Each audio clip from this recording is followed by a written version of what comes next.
This occurred when I was just 13 years old. I was seated in a bus with my mom, and suddenly some boys in school uniforms started to beat a guy.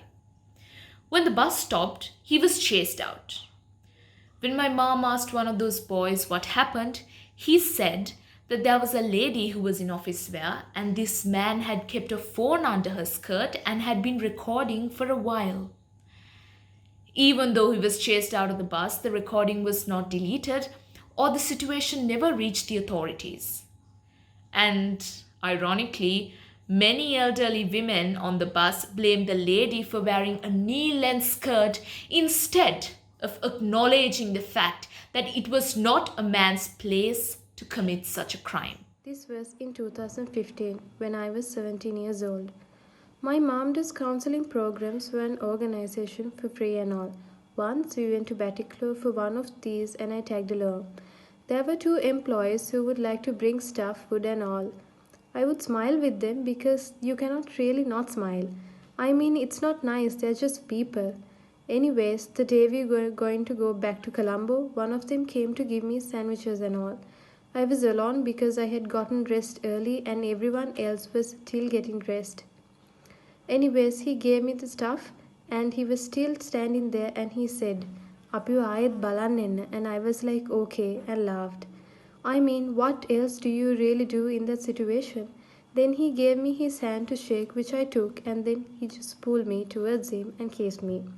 He took me a while to get what happened, and all he said was, "Kaatavat kiyan nepa," and ran. I ran to the washroom to wash my face with soap. It was not the best of the ideas, nor was it useful to cry, but what else was I supposed to do? Hi, I wanted to give my testimonial. I never really had the courage to tell this story until a few months ago. A friend of mine told me her story, and for the first time I felt comfortable enough with someone to tell my own. I was 7, and my family was visiting our cousins. During the evening, when everyone was outside, my cousin asked me if I wanted to play a game, and I said yes. He took me to his room and took off his shirt. He pulled me onto the bed and hugged me so tightly I couldn't breathe or move. I didn't understand what was happening and I was too afraid to say anything.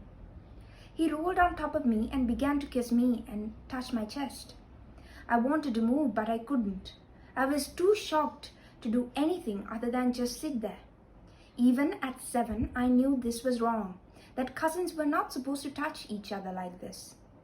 I don't remember how I got out of there, but my mom knew something was wrong and I tried to talk to me.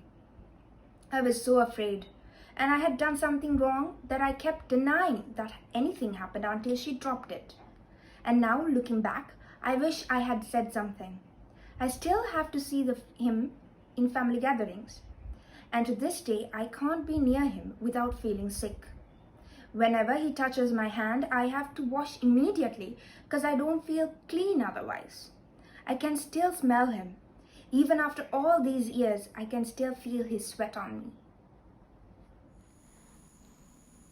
Back when I was schooling, I used to go home in the bus, and one day I was going home in the bus with two of my friends, and we were just talking about stuff, and we didn't realize that we were being followed by this old man in a bicycle.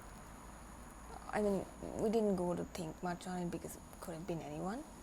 And then the bus stopped at this traffic light, and so did the man. And he was coming towards the bus near the shutter where we were sitting. And so we three were watching, and then he just lifted his sarong and started masturbating, and at the point you don't know what to do, and we were just 14 and we didn't know what we were seeing, and it took like a while to realize, and then it was just so disgusting and scary, and my other friend, she vomited, and then my other friend and I, we just screamed, and our scream was so loud that the man just stopped and sort of pedaled away.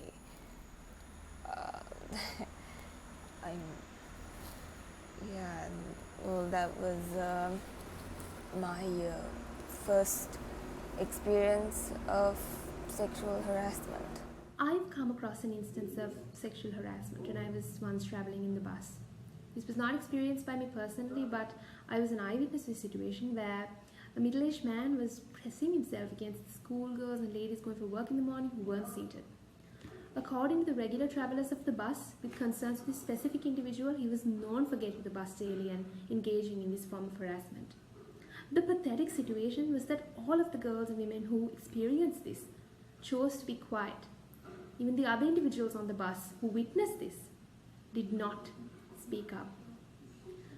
There was only one lady who informed the conductor about this man when she got down. However, the conductor did not take any satisfactory action with regards to the harassment till the man got down from the bus.